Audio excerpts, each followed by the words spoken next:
The law in this country, it's clear that Lady Justice has got eyes. And unfortunately, this is something that now the South Africans themselves and people on the ground must take into their own hands. Because this court is now no longer, and this judiciary is no longer a judiciary for the people, as we've said, and as Mkhwanazi has said. They are implicated, especially because they're trying to push for a judicial commission of inquiry. I mean, you would have. The Constitutional Court has unanimously dismissed an application brought by former President Jacob Zuma and the Umkhonto weSizwe Party, dealing a decisive blow to their legal attempt to challenge the special leave granted to Police Minister Senzo Mchunu and the legitimacy of the newly formed Mahlanga inquiry. In its ruling handed down this week, the Apex Court found that the applicants had failed to meet the necessary legal threshold to warrant direct access to the Constitutional Court or invoke its exclusive jurisdiction. The judgment stated the applicants have not demonstrated that the matter falls within the court's exclusive jurisdiction, nor have they justified why the matter should bypass the lower courts. The case, which has drawn national attention, centered Cyril Ramaphosa's decision to place Minister Senzo Mchunu on special leave amid ongoing tensions within the security cluster and the subsequent establishment of an inquiry chaired by retired Justice Mahlanga. This is what took place at the Constitutional Court yesterday. In a fiery Constitutional Court showdown on Tuesday, Advocate Dali Mpofu accused President Cyril Ramaphosa of abusing executive power and undermining the Constitution to protect the embattled Police Minister Senzo Mchunu.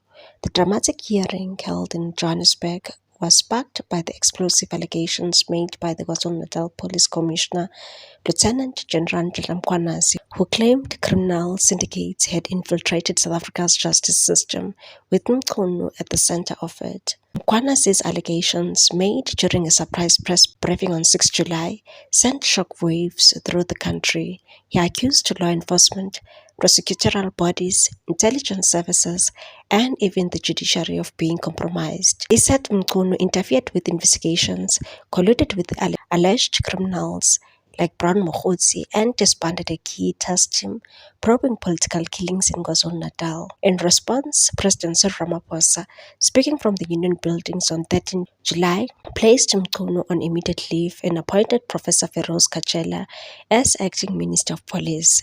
Mineral Resources and Energy Minister Gwede Mantashe temporarily held the fort until Kachela could officially assume duties on 1 August. Ramaphosa also established a judicial commission of inquiry to investigate the allegations, chaired by the acting Deputy Chief Justice Mbuyiseni Mahlanga. Due to retire on 31 July, the commission was granted a 6-month mandate to probe not only Mchunu's alleged misconduct, but broader issues of cartel influence within the state. However, the Umkhonto weSizwe Party, that is led by former President Jacob Zuma, filed an urgent application to the Constitutional Court to have Ramaphosa's actions declared unconstitutional. They challenged 3 decisions, placing Mchunu on leave, appointing Kachela from outside cabinet, and establishing the commission. Representing the applicants, Advocate Dali Mpofu did not mince words. He accused the president of using legal gymnastics to shield a political ally while avoiding the fallout of a formal dismissal. And so the problem with this president is he literally wants to have his cake and eat it too. He wants to appoint Kachela, but also keep Mchunu in power with a title, packs and bodyguards without lifting a finger. Mpofu argued that the Constitution does not allow for a leave of absence as a substitute for suspension, and that Ramaphosa lacks the authority to unilaterally sidestep formal dismissal procedures. He invoked Section 98 of the Constitution, which allows the President to assign a minister's duties only to another existing cabinet member in the event of an absence, and said if you want Professor Kachela, then you must dismiss Minister Mchunu. Kachela's appointment was also targeted. Mpofu claimed that the president cannot simply bring in an outsider to act in a ministerial role without violating Section 91(2) and Section 98 of the Constitution.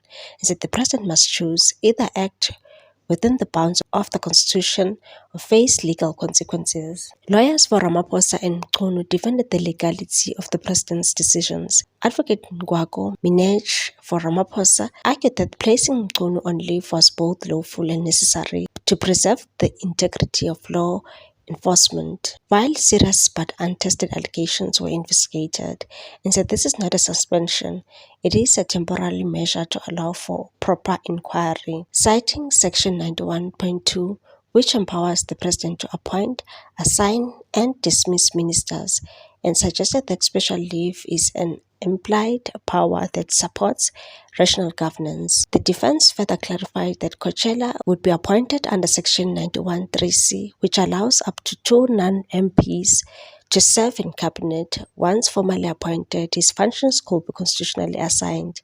Advocate Kate Hofmeyr, representing the president, challenged the Umkhonto we Sizwe Party's push to bring the matter directly to the Constitutional Court and said this is a standard review of presidential conduct, and according to Section 167(5), it belongs in the High Court. The judges grilled both legal teams.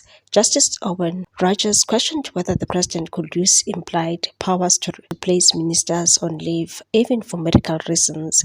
Boffa rejected that logic, arguing that the Constitution only contemplates doing nothing or dismissing a minister outright. Justice Steve Majid probed the credibility of the Judicial Commission, especially given that the judiciary itself was implicated in Mkhwanazi's claims.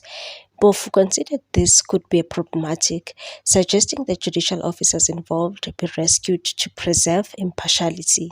He also drew attention to what he called the Mantashe test, highlighting that despite being flagged in the Zondo Commission for potential criminal wrongdoing, Gwede Mantashe remained in cabinet and was even appointed acting president, and said if you are loyal, you are rewarded. If you are a threat, you are sidelined under the guise of due process. Critics argue that maintaining Mchunu on full pay, appointing Coachella, and funding a potentially costly inquiry during tough economic times is a waste of taxpayer money. Bofu noted that assigning police duties to an existing cabinet member will be more fiscally responsible and constitutional complaint. The president, however, believes the costs are justified in the interest of restoring faith in the criminal justice system. He considered alternative options, but ultimately chose an outsider to avoid perceptions of cabinet bias. After a full day of arguments, Chief Justice Nonkosi Mhlantla reserved judgment. She assured parties that the court will move swiftly, mindful of time pressures ahead of Coachella's appointment and the inquiry's official start. Whatever the judgment, the case strikes at the heart of South Africa's constitutional democracy, testing the limits of presidential power, the meaning of accountability, and the balance between due process and decisive leadership. Key constitutional provisions in focus: Section 91(2), presidential powers to appoint, assign, and dismiss ministers. Section 91(3)(c) permits up to 2 cabinet ministers from outside parliament. Section 98, functions of absent ministers must be assigned to existing cabinet members. Section 167(4)(e), ConCourt's exclusive jurisdiction over constitutional obligation failures.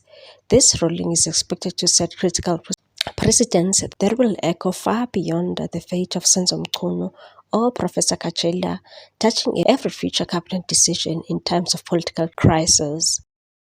What's your take on this one, people? Thanks for watching. Please subscribe for more news.